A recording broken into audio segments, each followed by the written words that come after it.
Hi friends, today we will see the characteristics of DC motors. So generally for DC motor, we will draw three types of characteristics. The first one is speed versus armature current. Speed versus armature current. So N, speed is N versus armature current is IA. And the second one is torque versus armature current. Torque versus armature current. So torque is T versus IA, and third one is speed versus torque. Speed versus torque. So N versus T. Okay. So let us discuss these three characteristics for all the motors. First one, let us take shunt motor. Okay, let us take a shunt motor. So shunt motor. So for the shunt motor, first let us draw these three. So first one is speed versus armature current. Okay, speed versus armature current. So shunt motor speed, okay, N. Okay, we have only one formula, right? We have a formula EB is equal to 5ZN by 60 into P by A. Okay, this is the formula for the DC motor. So N is proportional to EB by 5. Z 60 PA all are constant and N is proportional to EB by 5. Okay. So shunt motor is a constant flux machine because the current flowing through the shunt field winding is always same because it is in parallel with the supply voltage.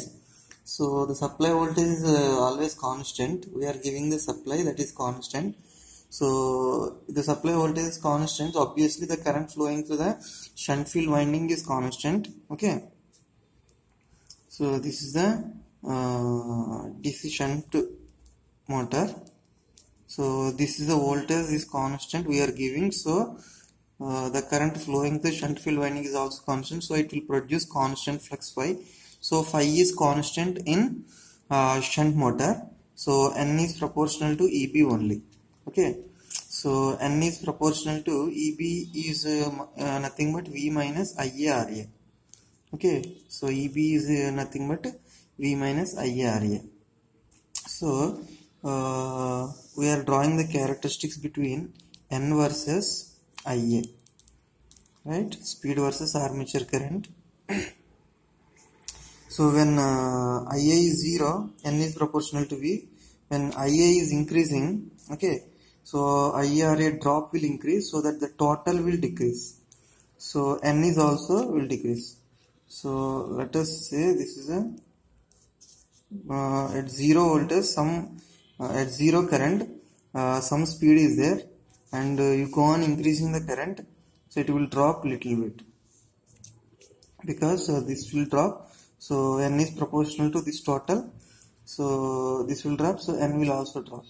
Okay, so this is the speed versus armature current characteristics. So it is nearly constant value, it does not decrease this much, so it nearly a constant value. So we can call shunt motor is a constant speed motor. Generally shunt motor we can call it as a constant speed motor. If you this is when you neglect the armature reaction. This is when you neglect the armature reaction. But if you consider the armature reaction, okay, if you consider the armature reaction, so demagnetizing effect will be there. So demagnetizing effect means the net flux in the machine will decrease so that speed will increase little bit. Understand? If the flux decreases, speed will increase, right? So because of the demagnetizing effect of the armature reaction, the flux decreases and speed increases. So this is the curve when you consider armature reaction, because speed increases, right? Armature reaction. Okay, so that is the case. So these are the characteristics of N versus Ia. Now let us see the second one, torque versus armature current.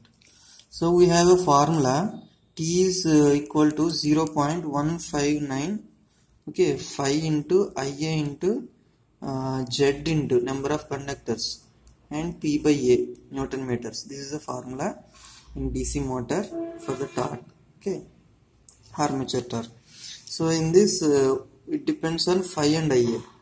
So in DC shunt motor phi is also constant, so T is proportional to Ia. Okay, the second one, so T versus Ia characteristics. So this is T and this is Ia. So it is proportional to Ia, so it will increase linearly.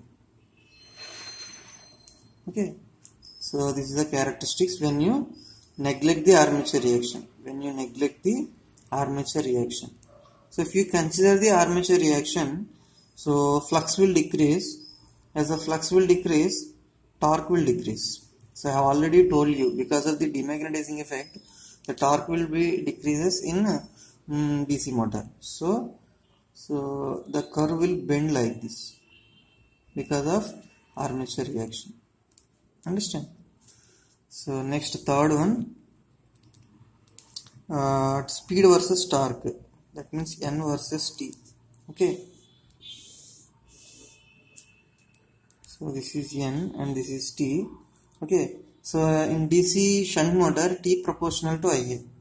So this is proportional to Ia. So this is a graph between N versus T. So that is equal to N versus Ia. That means this is the graph. Okay. So the same thing will come here also. If you neglect armature reaction and if you consider armature reaction.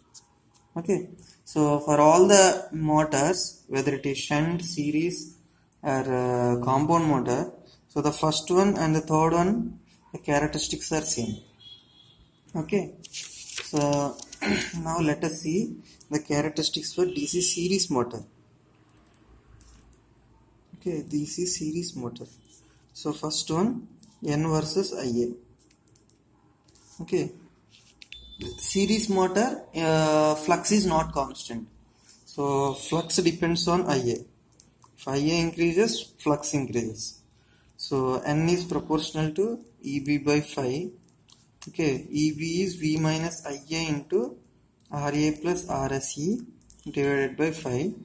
So here it depends on both numerator and denominator, but denominator will dominate. So N is proportional to 1 by phi. You can neglect the numerator part because the denominator change will dominate the numerator change. So that is proportional to 1 by Ia. Okay. So it is like N into Ia is equal to constant. Understand? So N we will take N is on y axis and Ia is on x axis. Right?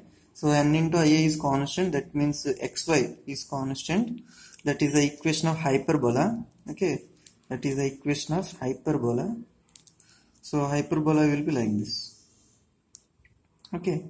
So that means when the current is 0, when the armature current is 0, that means at no load. Okay. What is the speed here? So it is infinity. Understand? At no load, the current is 0. So at that time, for the DC series motor, the speed is infinity. That means you should not on the DC series motor at no load. Understand? You should keep some load on the DC series motor. Then only you have to switch on the DC series motor. Otherwise, it will rotate at dangerously high speed. Okay. So this is the characteristics. This is the characteristics when you neglect the armature reaction. If you consider the armature reaction, so flux decreases, speed increases. So the speed curve will rise little bit here. Okay, this is armature reaction neglected, and this is the armature reaction considered. Right? And next one. So second one. What is the second characteristics? Torque versus Ia, right? So torque versus Ia. So torque is proportional to phi into Ia, right? So here phi again depends on Ia. So torque is proportional to Ia square. Understand? So Ia square means it is a parabola. Understand? So it is parabola. So this is when you do not consider the saturation in the poles. This equation I proportional T proportional to Ia square will holds good. Okay, if you do not consider saturation in the poles. Do not consider saturation in the poles. If you consider saturation, okay, so flux will be constant. Once the poles are saturated, so the flux cannot increase more than that. Okay, so it reached the saturated value. So that time flux will be constant. So that time, so T is proportional to Ia only. Okay, so till some value of Ia, so poles will not saturate. Okay, after some value of Ia, poles will saturate. Even if you increase Ia also, the flux will not increase. So that time the torque will be proportional to Ia. So this time this will be straight line. Understand? So till some point it is parabola, after that it is a straight line. So this is the characteristics of DC series motor for T versus Ia. And next one, N versus, okay, T, speed versus torque. Okay, so I already told you the first characteristics and last characteristics, third one are same for all the three motors. So it is like this. If you consider, it is like this. So why? Because so n proportional to, okay, n proportional to 1 by 5, right? Speed is proportional to 1 by Eb by 5, right? 1 by 5. So that is equal to 1 by proportional to 1 by Ia. Okay, and you know that T proportional to Ia square. Okay, so in place of Ia you can replace 1 by root T. So here this is the characteristics, n proportional to 1 by root T. So this is also equation of parabola. Okay, so it will come like this. Understand? So this is about the series motor characteristics. We will see the compound motor characteristics in the next video. Thank you.